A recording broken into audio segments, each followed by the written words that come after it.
Come and dream with me.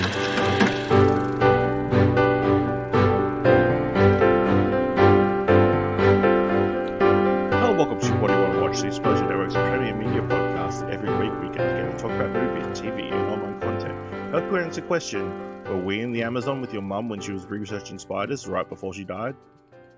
No, we're right here. I'm your host, Ashley Hobley. Joining me today, Dylan Blight. Yeah, what a line. Incredible.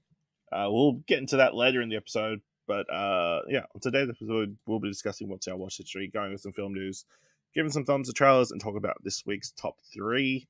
Kick things off over, you've probably seen on the podcast feed, we've got a spoiler cast up for The Hunger Games, The Ballad of Song and Snakes, which obviously came out in cinemas last week. Dylan has a review up on the website where he gave it a 6.5 and said, there's so much potential within the characters and world of this film. Unfortunately, what could have been an authentic look at the playing field from the side of the devil falls into the trap of trying to humanize a villain to make him more relatable for an audience that does not need to relate to him. However, there's still a lot of love from the world itself, the lore, the cast, the set, the costumes, and more, all of being of the caliber expected of the franchise. So yeah, Dylan, do you enjoy the film? Yeah, I enjoyed the film. That's the thing. We go this whole every time. I enjoy the film. I can still give it like a 6.5. It's fine. It's 6.5 is it's okay. It's perfectly okay. Is your main issue they were just too nice to the villain? My main issue is that in an effort to make him likable and to get the audience to like him, it makes a lot of the stretches and turns that character takes, especially in the last like act of the movie, just seem like weird. Like it just trying to make him likable for the audience affects the overall narrative structure of the film. No, I agree. I think well, I don't necessarily think it's that. I just think well, actually I do think it's that. Because obviously the third act is the main issue I have with the film. It's just kind of out of place compared to the rest of the film. Obviously there's a bit of a jump forward and a different setting and everything.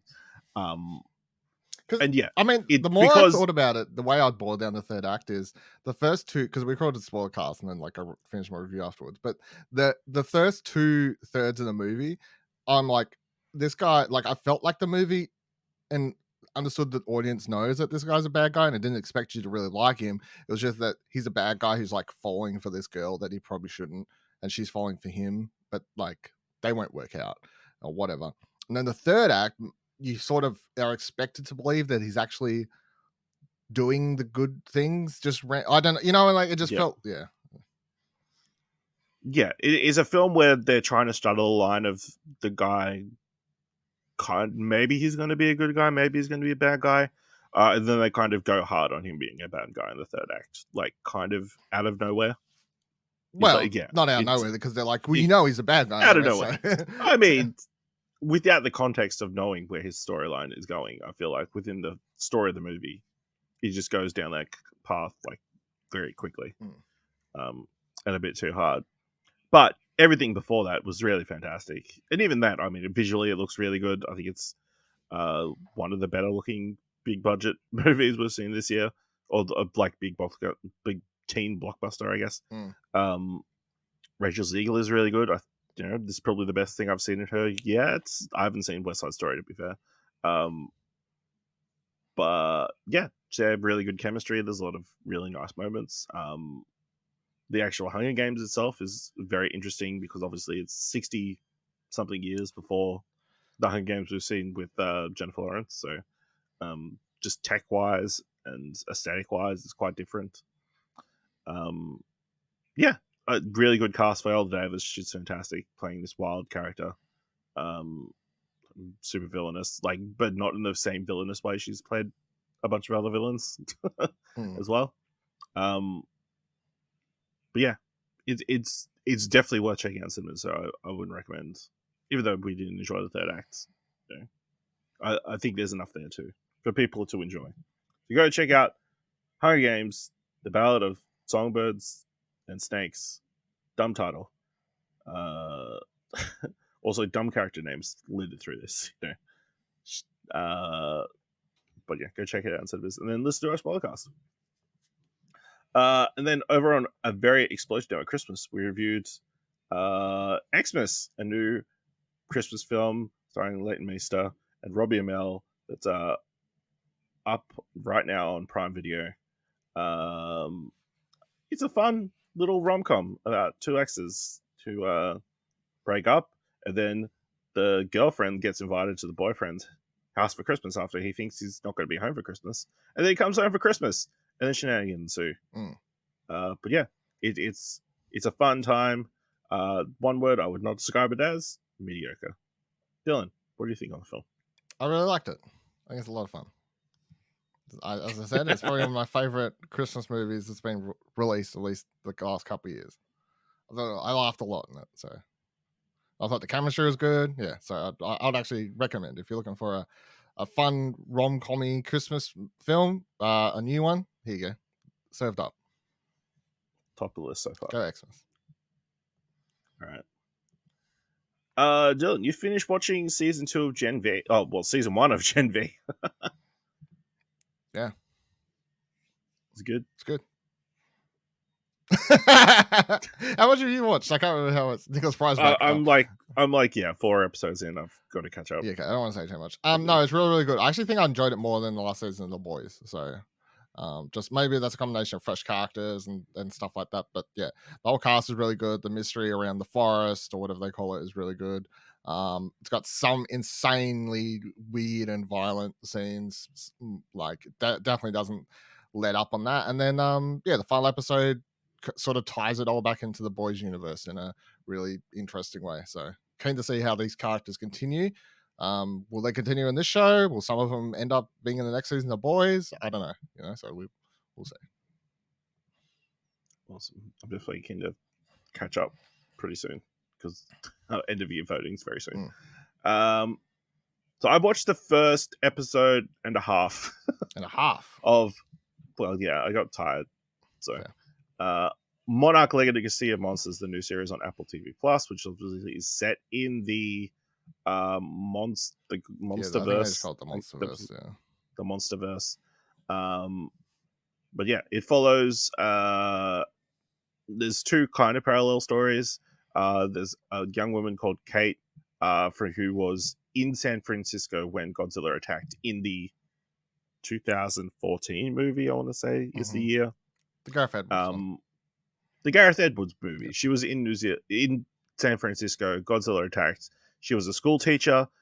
She was on a school. They were taking a school trip, and they were traveling across a bridge or something. The bridge gets taken out. She's trying to get these kids out of a school bus, but she gets only about half out before the bus falls off the bridge. So she's kind of traumatized, as you would expect, by the events of that. Cut to the present day, that she's traveling to Japan to try and find her father.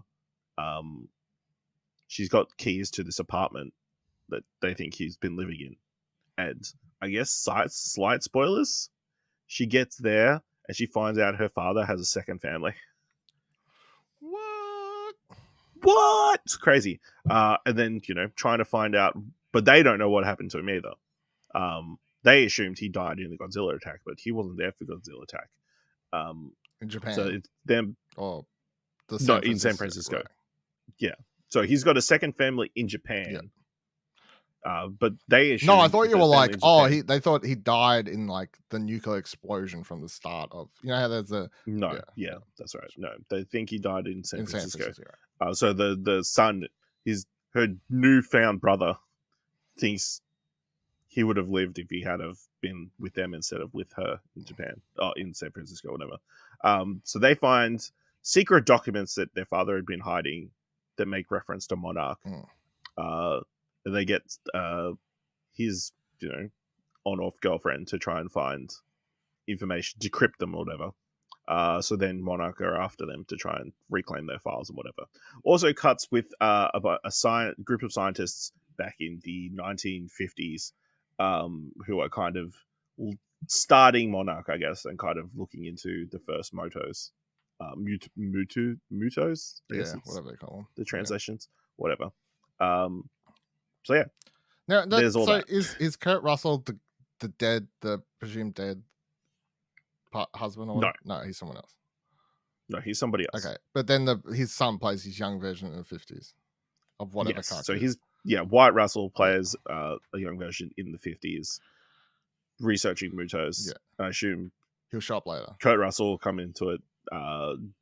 Probably somebody who knew their father. Okay, right. Gotcha. And that kind of stuff. So, yeah, I think it's really interesting so far.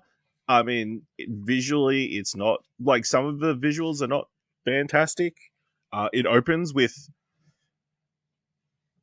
I'm trying to. Okay, so it opens with John Goodman. Okay. From Skull Island. Yep. Being chased down by two monsters on Skull Island. And they don't look great. But then they do like the footage of the Godzilla attack and that kind of stuff. And that looks really good. What? The first so it's a bit mixed. But is it actually old footage or is it new footage? I don't think it's old footage. I think it's new footage. Oh, new footage. Okay, right. I think. Okay. I haven't watched the movie since it was in cinema, so I can't tell you shot for shot whether else they've inserted them into a bus following or something. Gotcha.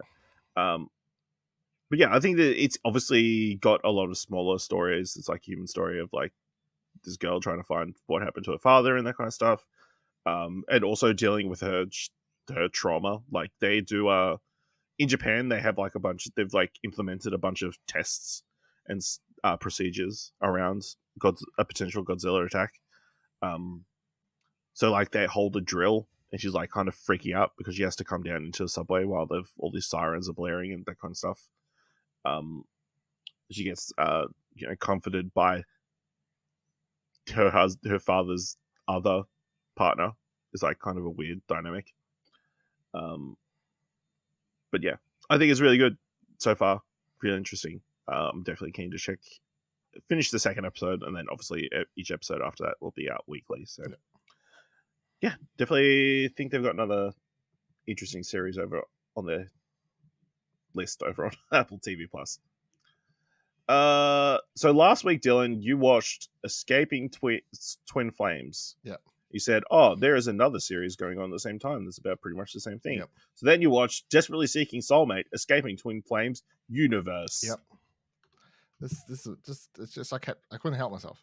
To be fair, I'm watching this while doing other things, so like I want to say like I sunk a bunch of my time into just devoting it to only watching this, but it was a good multitask show. Yeah, just again, weird shit. This, and I would say weirdly, watch both. I think this series was actually better than the Netflix one. I felt like it was better produced. So if you had to pick, yeah, I'd actually say this one. I feel like this one was the better one out of the two. But I would say if you liked one or the other and we're like, fuck, this is just such an interesting but also fucked up thing that's happening. Should I watch that one? The answer is yes. Like I don't feel like I got redundant information. There are different interview subjects, there's different main characters, if you will, in both different angles, other than the main two people, obviously. The rest of the people they're talking to and stuff are different. The funniest thing is also there's a person they talk about in Amazon series who has their face like blurred out, and they're talking about, oh, this one person, this happened to them while in it. I'm like, that person's in the Netflix series, but obviously they're blurred out because they had signed to the Netflix one, but they hadn't signed to this one. You know, like some interesting stuff there. But yeah, it's hard to say I recommend checking it out because it's very weird, and goes over a lot of like really fucked up abusive shit that happens in cults. But yeah, it is interesting. Okay. So I watched Brawn, the Impossible Formula One story, which follows the Brawn GP team in 2009 as they go on to win the World Championship. I don't think it's a spoiler to say that they. That's it. I don't know. They won that season. I mean, it's a classic underdog story. It's really interesting because obviously the setup for the season is the team used to be Honda, but then the 2008 financial crisis hit. No one was buying cars anymore, So Honda had to do a bunch of cutbacks and like, we can't afford to run an F1 team, so we're gonna have to shut it down. But the team principal and a bunch of the engineers were like, well, one, they couldn't like just shut things down. They had to like give everybody 3 months notice or whatever before they could do that, which would technically have gotten them to the first race. So they're like, oh, we'll try and get a new owner for the team. That kind of falls through because there's a bunch of sketchy people trying to get kind of like a cash grab at the time. Like no one with like clear cut plans. Buy it and shelve it kind of as a tax write-off. Well, maybe, yeah. But like trying to get it on the ground floor on some while the going's good or whatever. So the team principal is like, we'll buy out the company, and Honda agreed because of they felt like they owed it to them or whatever. But the thing is, like for the 2009 season of the F1, there'd been a bunch of rule changes, and the Brawn team was able to utilize a bunch of the rule changes by thinking of the rules interpreting the rules in a different way. They're able to engineer their car to be much faster than everybody else's, at least at the start of the season. So they won like the 6 of the first 7 races of the season, and that kind of stuff. So it kind of follows the team. Everybody's talking about the year and like follows like pretty much race for race what happened and that kind of stuff. Interviews with all the drivers and a bunch of the other competitors. It's really interesting because Christian Horner is like featured heavily in this. Obviously, everybody knows him now, I guess, from Drive to Survive.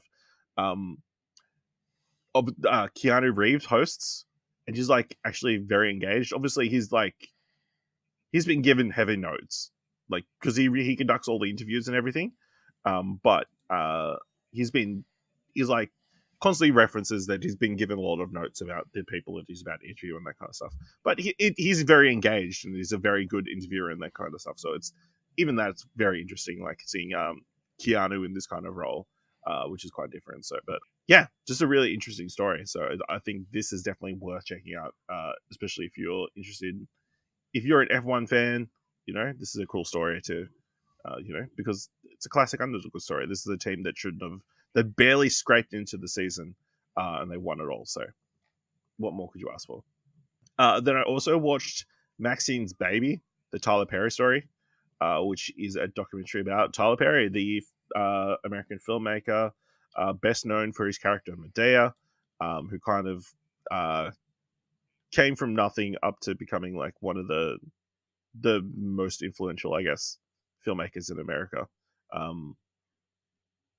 It kind of follows his life story, starting from a childhood where he was pretty much abused by his father, beaten all the time, and that kind of stuff. But just very, very dark childhood. To finding his love for the dramatic arts. He ran a play for was trying to do a play for like 6 years or something like that, constantly failing. Eventually he finally gets kind of his big break. Just for some reason, he takes it to another city and it kind of clicks. And that kind of stuff goes into his history with the Medea character. And like, he's like, I didn't realize, like going in, I didn't know much about Tyler Perry other than obviously, he makes all the Medea movies and they're like very successful with black audiences. He has his niche and that kind of stuff. But he was doing theater for like several years, like doing like 300 plus shows a year. Like he was very on the forefront of like social media. He had like a newsletter on his website that would enable him to pretty much sell out any show that he announced, like before it was properly announced because of that. And obviously he like got into television after that and films, and like had his own like vision of how he wanted control over how he did things and that kind of stuff. And how, he kind of worked outside of the system, the classic Hollywood system, and was making movies that made like a ton of money despite like nobody kind of knowing who he was and that kind of stuff. And then eventually him creating this massive Tyler Perry Studios on a former Southern Army base, and like it's like him being like a key pillar in Georgia, becoming like kind of one of the massive film industry states in the US and that kind of stuff. Yeah, really interesting. I guess I feel like there's certain elements I would have liked them to have delved into more. Like there is some criticism of him playing Medea, him being like a straight man dressing up as a woman and that kind of stuff that isn't really addressed very much, especially in this, I guess, this day and age. But it's like the criticism is coming from like in the documentary, it's coming from like the very far extreme right, like a bunch of protesters and that. So you're like, yeah, I don't like them, so I mean, I'm sure it's fine, that kind of stuff. And then they have like a segment with Spike Lee, like an interview talking about Tyler Perry and how he's like kind of exploiting the black experience and that kind of stuff. And not, it's what Tyler Perry's making is not real cinema, and that kind of stuff. But that also isn't really addressed, other than, you know, it sucks that criticism was leveled against me and that kind of thing. It didn't really go into why he thinks what he does is real cinema. He's more concerned about just being entertaining content, I guess. But yeah, really interesting. But like, there's some pretty dark stuff in there as well about his father and the abuse he kind of suffered. But yeah, really interesting. Check it out on Prime Video. Dylan, you went on a bit of a horror kick, unsurprisingly. You watched Sick.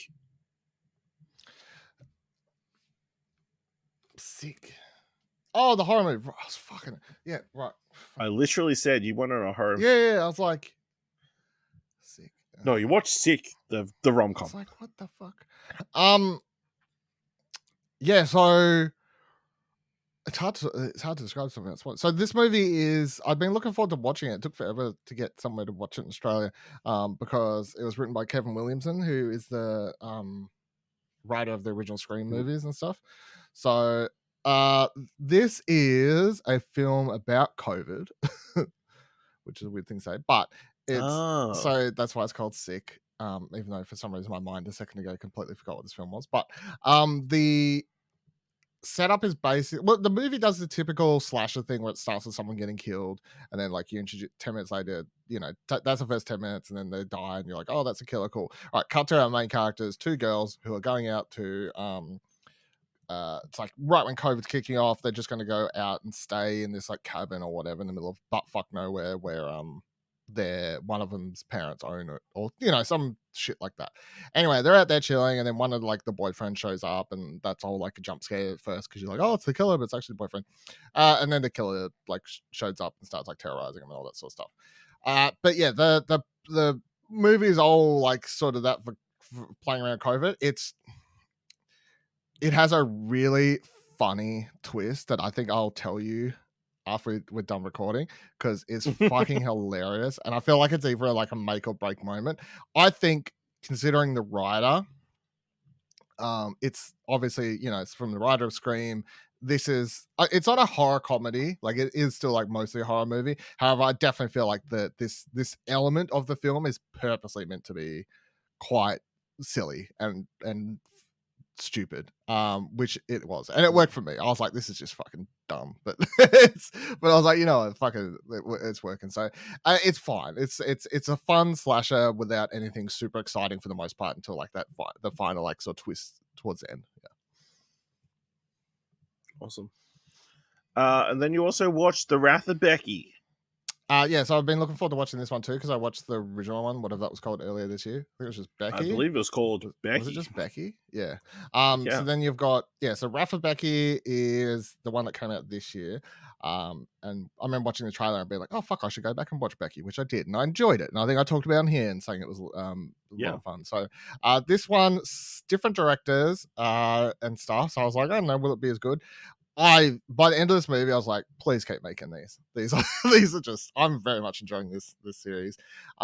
This one it has like a whole like comic drawn sequence at the start where there's a weird sequence where it's like Becky pretending to be like a real nice girl so she gets out of custody of the police and stuff.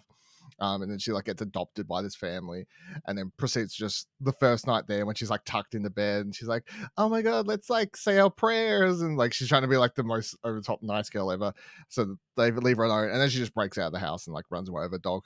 And then the movie like skips ahead a couple years later because she's now staying with this can't remember the character's name, but this older woman who like doesn't ask her too many questions because she like Becky has a job and she's like pays her dues and like she's a little bit weird and obviously she's got like a past and stuff like that, but they're just two people who get along and they're happy to do that.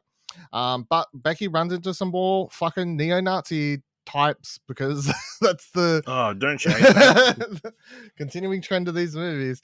So it's like a group of three dudes who come through and they go to a workplace, very much like a lot of this movie is making fun of the like heavy men's rights sort of obviously Trump inspired groups and stuff that pop up all around America or Australia, whatever. Pick the big one that comes to your name. It's it could be that, it could be different, but so they come through and it's all like, oh darling this and whatever, and they're making fun of her and she like spills coffee on one of them, and then they follow her home that night and then they end up like killing this old lady, so the one she'd been staying with, and this is sort of like that's the setup, because then they'd come into town to go see this dude who's called Daryl, who's like the leader of the gang or whatever, and he's played by Sean William Scott, which is really weird because this movie again continues a thing of let's cast the lead villain as like a comedy actor, because the last one was Kevin James in the first one playing this neo-Nazi dude, so just a trend for these films apparently. So he's like about to put on this like huge rally like the following day or whatever, and a bunch of like men's rights sort of Nazi type dudes. I'll tell you what, the fun with that, like, and then so Becky just goes on a revenge mission at that stage. Unlike the first film, she's like propagating the violence now. The first film's like about her surviving. This one's just, I'm fucking kicking these motherfuckers' ass. But it's a lot of fun. It's not a super serious movie. You get a lot of fun kills in it, but like they're gory, but not in a way that's like meant to be like scary gory. It's just like fun gore. Like there's a lot of blood, but it's meant to be like over the top and silly.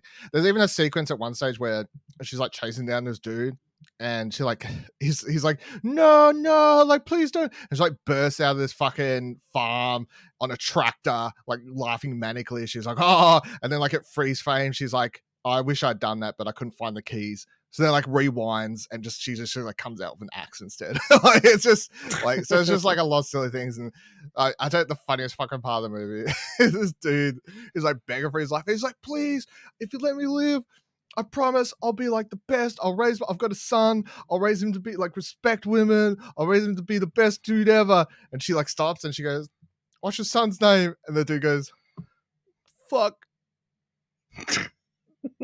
Adolf.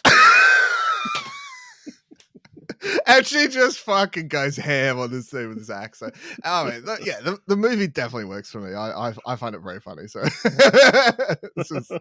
it's tickle my mind. And by the end of the movie, they introduce, actually, I did not know this going into it, but Kate Siegel shows up at the end. Obviously, I'm a big Kate Siegel fan from the many things she does with her wonderful husband over there on Netflix and everything else. But she turns up as a character at the end. I'm like, oh, cool. So now when they hopefully make the third one, she'll be like a main character. And like the direction they're heading in the third film, I'm like, this is ridiculous. Again, add it to the list of things I could tell you off air, but like, give me another one. I'm keen. All right, let's move into the mandatory Netflix segment of the show. Over on Netflix, they've just released Scott Pilgrim Takes Off, new series based on the Brian Lee O'Malley film, graphic novels, featuring the cast of the 2010 Edgar Wright film. You've got a review up on ExplosionNetwork.com. You gave it a 9 out of 10 and said, at its simplest, this is a soda pop animated series that flows from one episode to another, pulling you in with a new spin each time. I can't wait to discuss the series more with people who, as they watch the episodes, I'm especially interested to hear from those like myself who had thought their love for Scott Pilgrim may have worn off with age. Dylan, have you enjoyed talking about the series with people? Yeah, so we do the spoiler cast. Yes. So everyone should listen to that, obviously. And then seeing everyone's reaction on social media as the series released, both in reviews that dropped on embargo, which some I thought were a little bit too spoilerific. Like, at least give it that like 24, 48 hours for the people who were excited to watch this to discover it themselves, sort of thing. But and then even this morning I saw someone tweet something like, I can't remember who it was. It was Australian journalist, but I can't remember which one.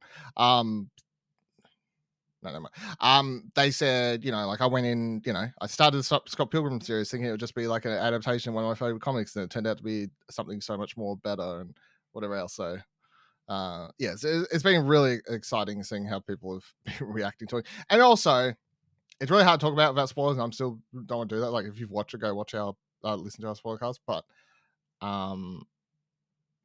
there's been a lot of vitriol, I guess, from the other side, which I find very, very funny. Yes.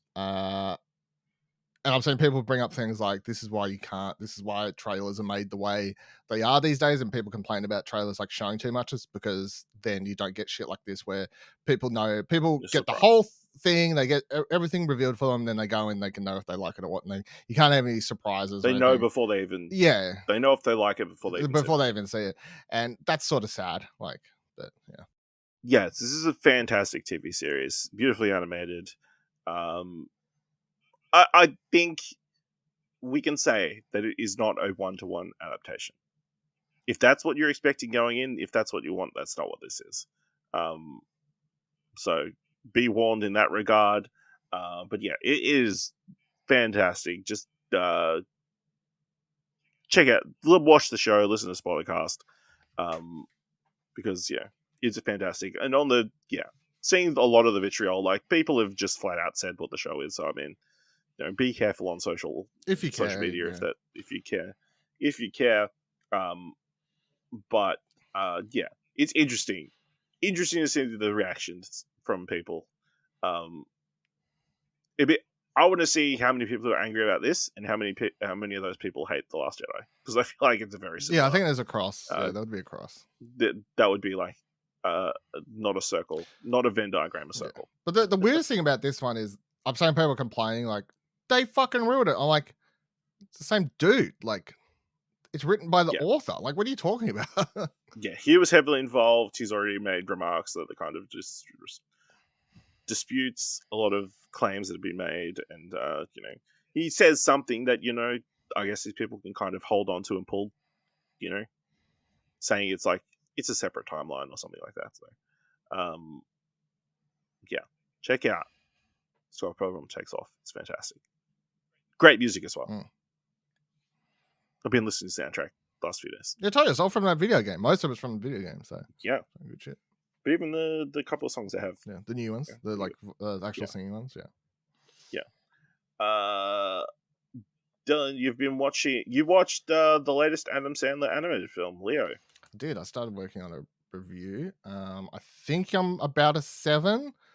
Should post. It'll be up by the time you're listening to this. I enjoyed it. I thought it was a lot of fun. The weirdest thing about this movie, so for people who don't know, this is it's a movie about, it's obviously aimed at families and kids, but it definitely falls into that realm of, also there's a lot of adult jokes because I guess Adam Sandler, but also like I guess thematically it feels like it's targeted more at like teaching a lesson for parents than kids, and kids can just enjoy it because it's like a talking lizard. But the core thing of the movie is you got a lizard, Leo, and he's a school pet, lives in a tank or whatever, with a turtle who's voiced by Bill Burr, and his name's Squirtle, which I don't know, this is a Pokemon reference or not, but pretty sure it has to be, surely. Yeah, I mean, it has to be, because there's a Nintendo Switch in this at some stage as a kid, and it's not, they didn't do that thing where they like made a video game console just look generic, so it was no branded. It clearly says like Switch on it. I'm like, okay. Yeah, so Leo, like at the start of the movie, it starts with a musical. I'll say straight away. There are several songs in this, which I don't recall being any like part of the marketing, but there's like they don't mark musicals anymore. Yeah. No, they really don't. This Mean Girls. Yeah. Thing. So it starts with a song. There's actually a few songs throughout it. So I don't want to say it's like a full musical, but it's definitely got a couple songs, which was quite interesting. Yeah, so it starts, their main school teacher like leaves because she's got pregnant, so how dare her, which becomes a joke because one of the parents is like, not for fuck that, but he's like, this is bullshit, like how dare she. It's like, so then they get this really shitty old teacher come in who's like terrible and mean, and she sucks all the fun out of the classroom. And then she's like, no, we're going back to old school. You got to take home the pet. And everyone's like, no, we hate the pet. We don't take it home. But then like the first person takes home Leo, and then Leo accidentally talks in front of this girl. And then she's like, holy fuck, you can talk. And he's like, it's a, but this isn't that thing of, it's a special kid who can talk to animals. It's just apparently in this world, like the animals can talk. They just, it's that thing where they choose not to talk in front of humans. Like it's a secret. It's like the toys in Toy Story. Yeah, so it's just it's a big secret thing. So, yeah. So then he's like, oh, like it will just be our secret or whatever. And then because she then goes back to school and was like, oh, Leo's the best. And another kid's like, well, I want to find out why Leo's the fucking best thing ever. So then another kid takes it, and Leo just ends up talking to everyone. But he keeps telling all the kids like you're special. I'm only talking to you.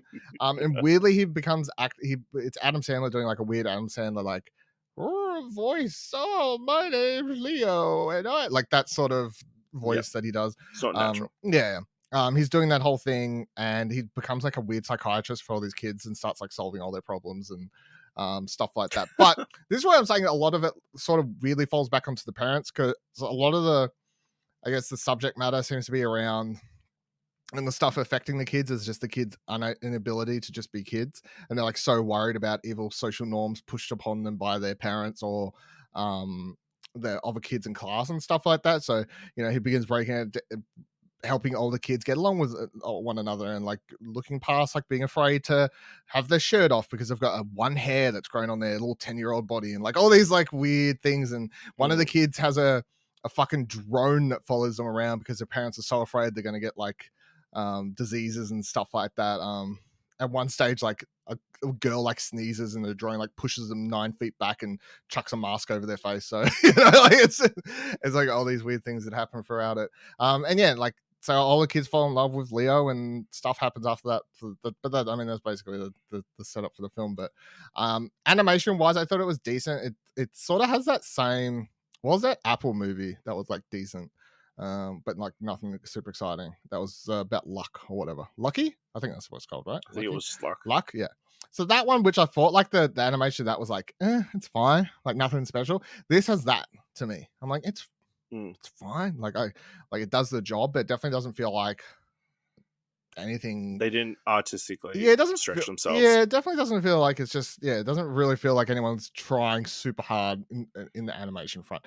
But that said, the oddest thing about this movie is I feel like there was a bunch of ideas thrown at a whiteboard and they're like, fuck it, let's just do all of them, because you've got this like sincere story about like kids getting over their fears and whatever else and happening in like this weirdly adorable relationship between a green lizard and a bunch of 10-year-olds.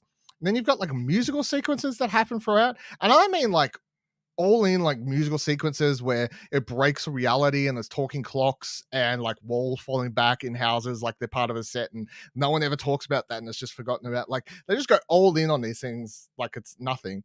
And then there's like really weirdly drawn kindergarten characters, like they're from a different artistic team, because they've got I don't know, like I just feel like there's like so many different elements, but it's fun. It's fun. It really does feel like a smorgasbord of, we don't know if we want to be like this ultra sincere family kids movie or sort of a weirder thing targeted towards like adults.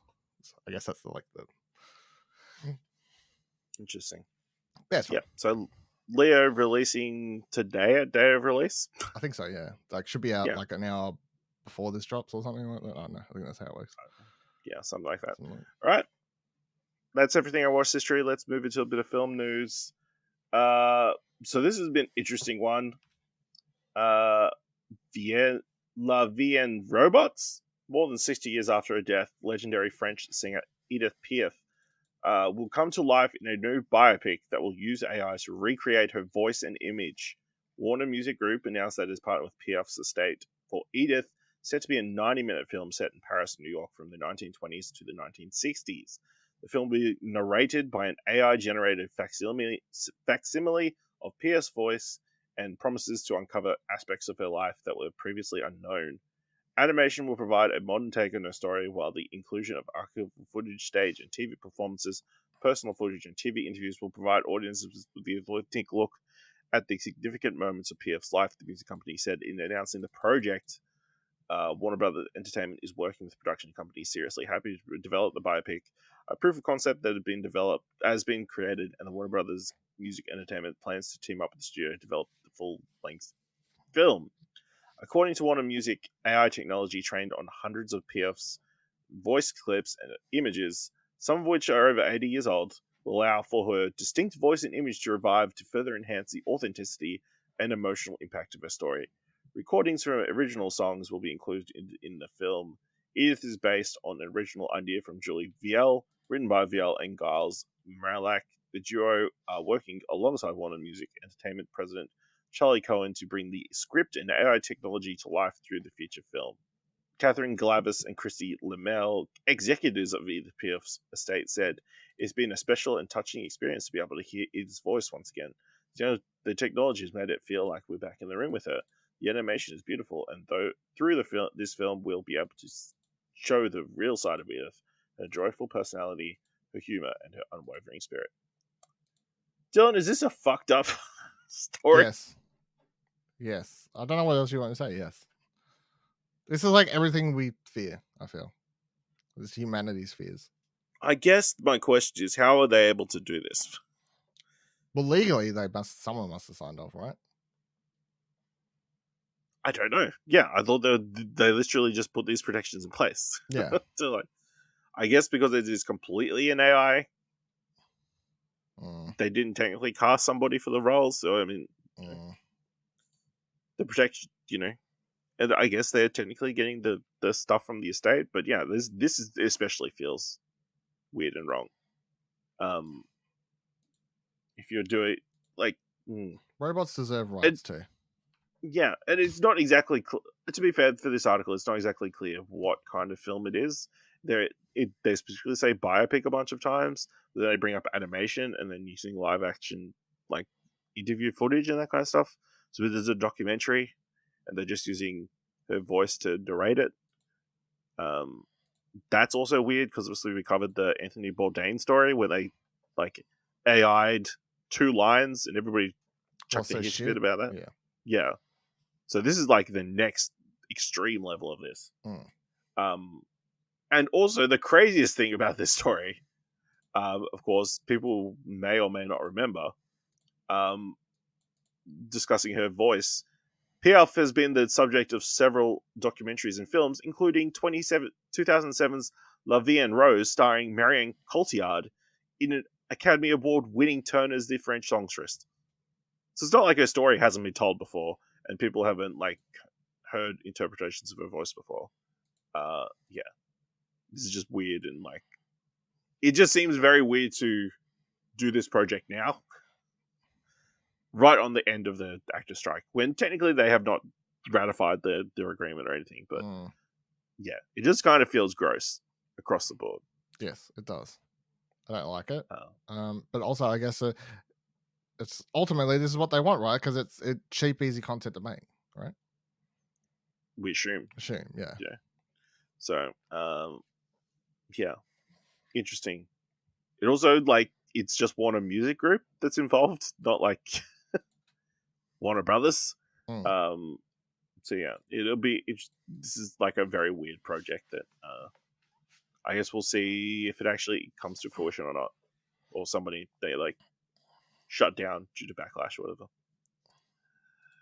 On the weekends, there was the Contenders Film Los Angeles event in which Creed producer Erwin Winkler announced Creed 4 is in the works, with franchise star and Creed 3 director Michael B. Jordan to helmet.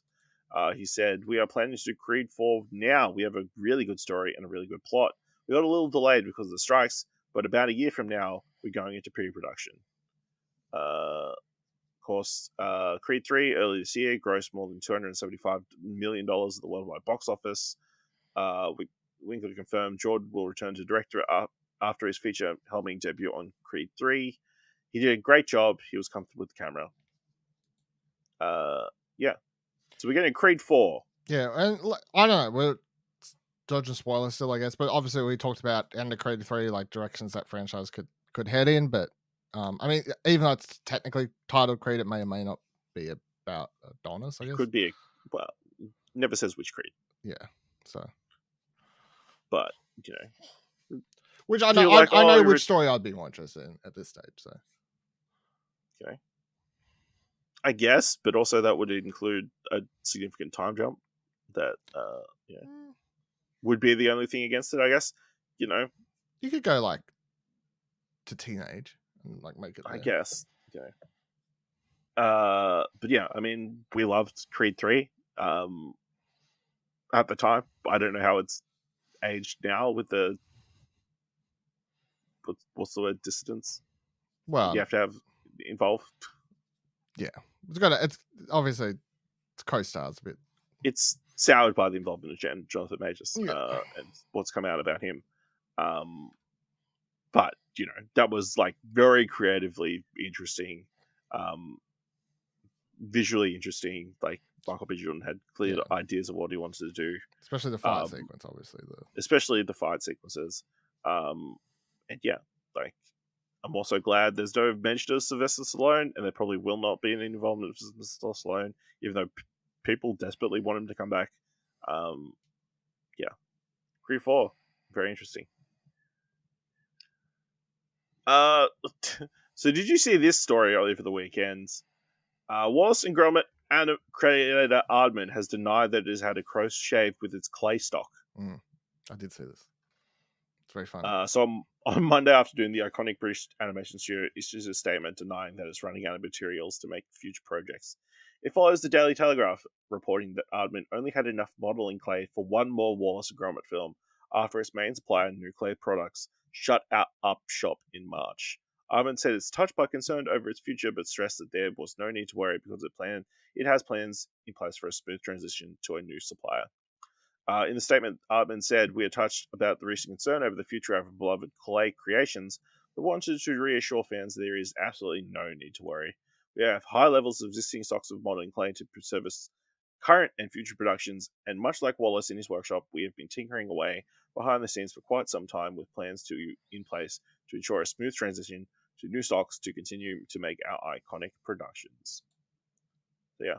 This is a story that kind of blew up over the weekend. Everybody freaking out that there would be no more, Aardman films because they didn't have any more modeling clay. But it seems we were I remember when it first popped up, I was like, I don't get it. Like, is clay hard to get now? Like, what's affecting clay? Where's clay come from? Like, are we outsourcing clay from other countries? I'm pretty sure you can get it anywhere. Like, I was very confused. I'm pretty sure there's a lot of dirt. Yeah, I was confused. So yeah, it's interesting that the story blew up so much that Aardman had to come out and allay concerns. Did you watch the trailer for the new Chicken movie? Yeah, it just missed out on being thumbs for trailers this week. Well, anyway, double thumbs up. Yeah, it's pretty good. So, okay. Yeah, that's exciting. Dylan, every week there's just so many stories about new projects and castings. Is there? We just don't have enough time to delve into all of them. So we like to cover them in a segment we like to call Would You Want to Invest? So I'm going to list off a bunch of new projects or projects with new news around them. Dylan, he's going to let me if you would fully invest, partially invest, or not invest in these projects. And then time will tell if he was right or wrong. That's right. You usually say history will be the judge, I think. That too. History will judge if Dylan's right or wrong. All right, first up. It's been almost 13 years since James L. Brooks last directed a film, and it looks like fans of the Oscar-winning writer-director will soon have their wish granted as his next project nears production. Sources tell Deadline that not only has 20th Century come on board to Brooks' next film, Ellen McKay, but that Emma Mackey, Jamie Lee Curtis, Woody Harrelson, Aya Edaberry, Albert Brooks, Kamal Nanjiani, and Spike Fern are in negotiations to star in the pick. As one of the most emphatic dramatists of our time, James Brooks has set the bar across film and television for decades, said Steve Asbell, president of 20th Century Studios. The film will follow an idealistic young politician who juggles familial issues and a challenging work life while preparing to take over the job of her mentor, the state's long incumbent governor. What's the name of the movie again? Ellen McKay. And what was the first star you read out there? Emma Mackey. I'll say that 3 times in a row. Ellen McKay starring Emma Mackey. Ellen McKay starring Emma Mackey. Ellen McKay starring Emma Mackey. Yeah, I feel like something going on there. Double thumbs up.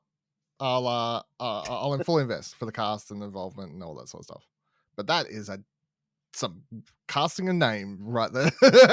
I mean, there is 2 letters, 3-letter difference between the 2. I mean, yeah, pretty crazy. Paramount's highly anticipated The Saint reimagining is gaining some serious momentum as sources tell Deadline Doug Liman is attached to direct and oversee the development of the film. Reggae John Page will executive produce and star in the pick. Plot details are being kept under wraps, and Rory Haynes and Sorab Noshivani are writing the script, based in part on Leslie Charteris's 1920 book series and the subsequent 1960s UK TV series starring Roger Moore. The Saint follows Simon Templar, better known as the Saint, a Robin Hood-esque criminal and thief for hire who goes on a globe-trotting adventure. Nah. I got nothing for this. It doesn't tickle my bones. Okay.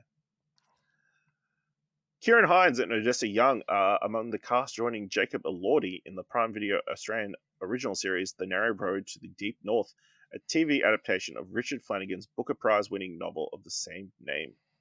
Also rounding out the cast are Olivia de Jong, Heather Mitchell, Thomas Weatherall, Sho Kasamatsu, Charles Ann, and Simon Baker.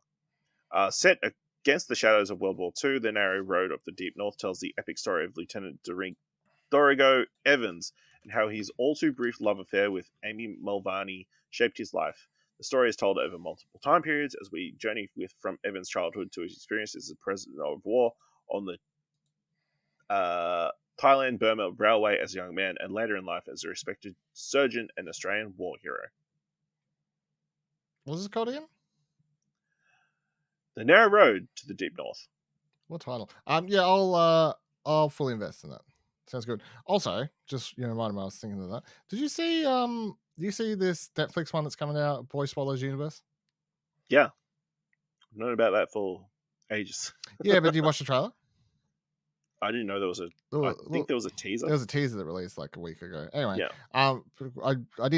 I completely forgot about it, and then I saw that, and I was like, this shit looks pretty good. Hey, and you just reminded me because you said Simon Baker. So. Yeah. Interesting. This film unites Elvis from Elvis and Elvis from Priscilla and Priscilla from Elvis. Yes. So Jacob Elordi plays Elvis in Priscilla. Okay. You got And Olivia Jong plays Priscilla in Elvis. Yeah. Mamma Mia! Brooke Dickinson is starring in a new horror movie. The Iron Maiden singer has signed on to star in Born of the Dead, which centers around an ABBA tribute band who finds himself, along with other tribute bands, trapped in a nightclub at the start of the apocalypse. Bjorn and his band must work together to save themselves, humanity, and the future of music. The film comes from director Elza Kephart, who directed Slacks, and was written by co-producer Aaron Dickinson, based on an original story by Andrew Prendergast. That sounds ridiculous. Full invest. Keen as. That sounds so dumb it can't be bad, surely. And Slacks was alright. Slacks was a dumb movie about a pair of jeans that killed people. Yeah. So, there you go. Incredible. Ayo Edebiri and John Malkovich are set to star in Opus, a horror pick marking the first feature of writer-director Mark Anthony Green, which will be financed and produced by A24. The additional cast set for the film, which has received an interim agreement from SAG-AFTRA in production, includes White Lotus Emmy winner Murray Bartlett, Amber Midthunder, Stephanie Suganami, Young Mazano, and Tatanka Means. Then there's Julia Lewis, who is in talks for a role as well. While specifics as to its plot are under wraps, the film will be released globally by A24, is said to center on an iconic pop star's return following his decades-long disappearance. What do we call it? Partial invest. Okay. Oscar nom Maria Makalova has signed on to star in the genre pick God's Country, marking the American directorial debut of Igor Abramenko, who directed Sputnik. The actress steps in for Melissa Barrera, who exited due to scheduling conflicts. She plays the role of a young woman who travels to Kentucky to meet her fiance, subsequently uncovering something sinister beyond comprehension as her American dream curdles into a nightmare of biblical proportions. Nah, I'm sick of biblical shit. I'm going no. Let's have a break. Daisy Ridley has found her next project, a survival thriller from Zach Hilditch, director of Stephen King adaptation 1922. The film is a story about grief, loss, and the undead. Ridley plays Ava, a desperate woman whose husband is missing in the aftermath of a catastrophic military experiment. Hoping to find him alive, Ava joins a body retrieval unit, but her search takes a chilling turn when the corpses she's burying start showing signs of life. Yeah, full invest. Mm. Sounds good. Stephen King, Daisy Ridley, why not? Well, Stephen King isn't involved at all. So. What? I thought you said it was inspired by one of his shorts or something. No, I said... Oh, from the director of from 1922. Right, that's what Stephen King. Yes. Anyway, right, that director of that was good. I like that movie. Okay. Saoirse Ronan has found her next project in Bad Apples, a biting satirical comedy with thriller elements, for which Handwave Films is launching worldwide sales at AFM, marking the English-language debut of Swedish writer-director Jonathan Eltzer. The film is being produced by Pulse Films, is targeting spring 2024.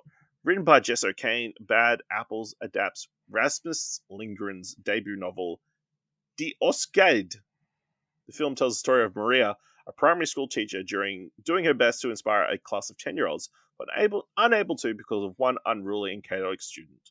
With her career in question and the child's behavior spiraling, she makes a series of bad decisions that leads to her accidentally taking and locking this bad apple in her home. Maria desperately tries to backtrack, but when the class starts flourishing and the staff and parents are thrilled with the improvement, she finds herself in a very complicated predicament.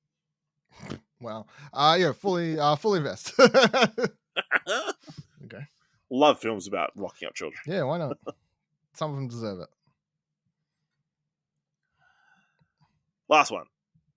After his World War I epic, All Quiet on the Western Front, took home the Oscar for Best Foreign Film, director Edward Berger may have found his follow-up project with one of the biggest action heroes of the century. Sources tell Deadline Universal Pictures is looking to get back in the business with Jason Bourne, as the studio has begun early development on the new installment in the Jason Bourne franchise, and Berger is in negotiations to oversee and direct the pick. Universal would not comment, and insiders close to the project say there is no script at this time and it's still in early development. If the deal closes, Berger would be the only attachment at this time, with no other talent on board. But insiders add that Matt Damon, who starred in 4 of the 5 films, would be first approached to return in the iconic role once a fit script is finished. I'm gonna partial invest. Only because I feel like we're gonna get a lot more like this, where because of how this went for cinema, you're gonna get a lot more like movies that may be easy box office money for studios. They're just gonna try and push them through. Yeah, known properties, known actors, interesting directing choice. Definitely an interesting directing choice. I mean, I really like that movie, but whatever. You would have picked him to be directing a James Bond movie? No. Jason Bourne, sorry. Same thing. All right. Yeah, that's everything for this week. Let's move into giving some thumbs to trailers. And of course, you can find all the trailers we're about to talk about in the show notes below. We're going to kick things off with Anyone But You, directed by Will Gluck, starring Sydney Sweeney, Glenn Powell, Alexandra Shipp, Gata, Hayley Robinson, Michelle Hurd, Dermot Mulroney, Darren Barnett, and Rachel Griffiths. Despite an amazing first date, Bea and Ben's initial attraction quickly turns sour. However, when they unexpectedly find themselves at a destination wedding in Australia, they pretend to be the perfect couple to keep up appearances. Dylan, what did you think of the trailer for Anyone But You, despite it being based on the trailer for The Curse. It's crazy how they rip that off. Yeah, crazy. I think they should sue, personally, but They might. I'm going double thumbs down. I think it looks stupid, but whatever. And it's nothing against like people involved, like Sydney Sweeney, but whatever. Just looks like a dumb romance thing that has like, I think maybe just like the abundance of stupid Australian bits as well. Like the fact that they're like apparently in the middle of like, I don't know, a rock cliff face and there's a koala just chilling up there like that. I'm like, sure. And then there's a spider just magically somehow like, just like whatever. Nah, it's 2 thumbs up for me. I enjoy the chemistry. I enjoy the premise. I enjoy the cast. Sure, it's a fun bit, but it's for a cool, dumb set piece. The complete overreaction of Americans. Why can you not think that's funny? You threw all his clothes off, Dylan. They're bringing sexy back to cinema. They are bringing sexy back. That's the tagline, yeah. But yeah, I enjoy a good rom-com. If we can see one on the big screen, that's all good. So, yeah, check. This one is releasing in cinemas on Boxing Day. Next trailer is for Imaginary, directed by Jeff Wadlow, starring DeWanda Wise, Tom Payne, Tegan Burns, Piper Braun, Veronica Falcon, and Betty Buckley. When Jessica returns to her childhood home with her family, she finds her old stuffed bear, Chauncey, and her stepdaughter Alice has grown attached to it. After Alice's behavior becomes concerning and the games that she and Chauncey play turn increasingly sinister, Jessica starts realizing that Chauncey is much more than the stuffed bear she believed him to be for all those years. Dylan, what do you think of Imaginary? I'll go one up, one down. The funniest thing to me was that this trailer came out the same day they dropped the teaser trailer for Ted TV series. It's like very weird to see 2 animal teddy bear trailers come through the inbox at separate times. Yeah. But I mean, look, it's just another, it's like Chucky or whatever else, Annabelle. It's just a toy. It's got some demonic shit in it. Could be good. Don't know. Blumhouse, it'll make money. This movie will make a lot of money next year. I mean, next year's Annabelle. So one up, one down. I'm one up, one down as well. I think it's a good, solid trailer. I appreciate the little girl's acting. Like I like her in this and her fighting with Chauncey and that kind of stuff. But yeah, I don't know how you sustain it. And like all the weird lore they're introducing, I guess, in this. The idea of imaginary friends and that kind of stuff. It's like, all right. So this one is releasing in Australian cinemas on the 7th of March. Next trailer, Merry Little Batman, directed by Mike Roth, starring Jonas Kibreb, Luke Wilson, James Cromwell, and David Hornsby. After Damian Wayne is left alone in Wayne Manor on Christmas Eve, he transforms himself into Little Batman to safeguard his home and the rest of Gotham City from supervillains during the holiday season. Dylan, you said you were not interested in a Christmas Batman movie at all. What did you think of the trailer for Merry Little Batman? Double thumbs up. I think that animation style makes it for me. It's just so ridiculous fucking characters and voice actors involved in this, and Batman growing a beard, and just it's literally just Dad won't be home for Christmas, but Dad's Batman. He's stuck on the side of a fucking cliff somewhere. Fucking why not? Yeah, it looks stupid, but in a good way. So yeah, I'm keen. Yeah, this is 2 thumbs up from me. I think it's cool. It's based on the animation styles. You can't it's definitely not a serious take. I believe it's from one of the writers of Teen Titans Go, so he's got that kind of flavor to it, I guess. But not the rapid randomness, I guess, of that show. But yeah, I love the premise. Really love the art design and the design of the different villains, very different to anything we've seen in anything recently. yeah, it's just got a really cool art style, and it's like looks like it'll be a lot of fun. And there's a bunch of cheesy jokes like, "Do you want a partner?" And it's like, "No, need more of a sidekick," and that kind of stuff. Yeah, it looks like a lot of fun. So I'm excited to check this out. It's coming to Prime Video on the 8th of December. Next trailer is for Percy Jackson and the Olympians. Developed by Rick Rawdon and Jonathan E. Steinberg, starring Walker Scoble, Leah Saver Jeffries, and Ariane Simhadri. 12-year-old modern demigod Percy Jackson is coming to terms with his newfound divine powers when the sky god Zeus accuses him of stealing his master lightning bolt. With his friend's help, Percy must restore order to Olympus. Dylan, what do you think of this trailer for Percy Jackson and the Olympians? Rated R, Adam Copeland. The one shot. Yeah, it looks good. I think I read the first couple books, and then I watched the first movie. I don't think I ever watched the sequel. So I'm keen though. I like this world. I think it's fun. I think the younger casting is good compared to the initial movie. That's more in line with the actual series. And then Rick Riordan or whatever, that he's the actual author. So he's like, I remember when they put out the initial press release about this, it was like, hey, unlike the other one, this is like fully, he's like heavily the involved. author's like fully involved. He's heavily involved. Like this is going to be the shit. So J. Duplass is playing Hades in this, which I'm super keen to see because I cannot picture that at all. So yeah, double thumbs up. Yeah, there's 2 thumbs up from me. I think it looks like it's really well cast. It's got a fun tone. Just Percy being unable to do anything. I love that little scene of him trying to do archery and like, so shoot again. No, please God, no. And yeah, it looks like it's going to be a lot of fun. Visually, it's like it looks pretty good for a series like this. It looks like they've put a lot of time and effort into it.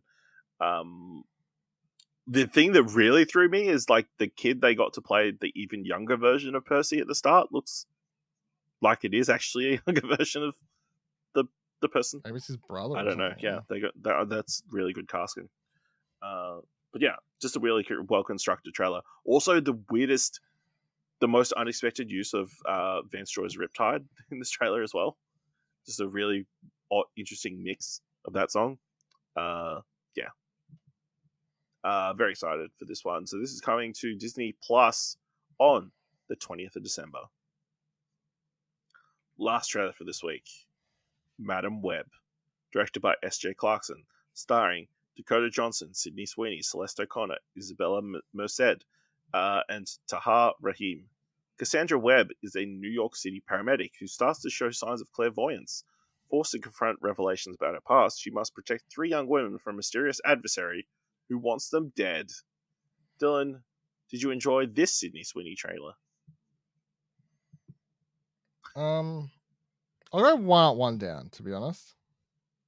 I think there's a lot of really bad dialogue, which is obviously the thing that the internet's grabbed onto. As a core setup, premise, and stuff, it does seem like fun though. The seeing the future villain and like teaming up all the spider peoples and whatever. So, what was it, like 3-4 different versions of like Spider Woman 3, yeah. variants or whatever? 3, yeah. Yeah, I'll go one down. I'm gonna go 2 thumbs down. As a trailer, it's not not good. I mean, I'm interested to check out the actual movie, but yeah, it's not edited very well. Obviously the dialogue's not great, and like it's been memed. I feel like this is going to be the female Morbius. Everybody's going to be talking about it. Is anybody going to go see it? I don't think so. It's got some stars though. I mean, how many people are going to go see Sydney Sweeney? What? Maybe a lot after if depending on how well that other movie does. How many people are going to see Dakota Johnson? To be fair, people love Dakota Johnson. Yeah, she's great. 50 Shades of whatever. She's wearing her own clothes in this one. So this, and yeah, it's weird. Apparently, Adam Scott's playing Ben Parker. Yep. What's up with that? I don't know. Well, I guess it's a It's a step prequel. before Spider-Man. You know? Yeah, I don't know. This is an odd one. I'm keen to check it out, but my expectations are low. But you know, if the meme culture sticks around, you know, maybe it's a meme success. It's a Minions 2 or whatever, the Rise of Gru, rather than a Morbius. But that was actually a good movie. Yeah, but a lot of people went because of the Minions memes. Because the memes? Yeah. So this is releasing in cinemas on 14th of February. Yeah. Perfect Valentine's Day movie. Yeah, why not? All right, let's move into this week's top 3. Definitely in the top 3. So, of course, the actors' strike ended last week. So we're starting to get the first bits of promotional material for different projects, upcoming stuff. But there was a whole swath of things that came out that we didn't get to hear from the actors about at all. So that's why this week's top 3 is top 3 people you want to hear from now the actor strike's over. Dylan, what's been your just before we do it? Has someone posted something that you're like? Because my answer is just seeing all behind the scenes of the fall of House of Usher and stuff like that. Well, I mean, that was kind of the kickoff point. Like, obviously, as soon as the strike was over, social media was slammed with a bunch of behind the scenes stuff. So, yeah. So, what's your number 3? Number 3, I struggled with this, to be honest. I'll say. Number 3 is Tom Cruise. So I have a better idea if the next Mission Impossible movie is the last one or not. Because I still don't know. I still don't fully understand. I don't think he knows. I don't know if he knows. I just need him to talk and do his Tom Cruise thing, and then he can say about how great cinema is, and like fuck streaming and whatever else. I don't know. Like, just need some Oprah Winfrey jumping on couch. Tom Cruise is what I need. I'm sure.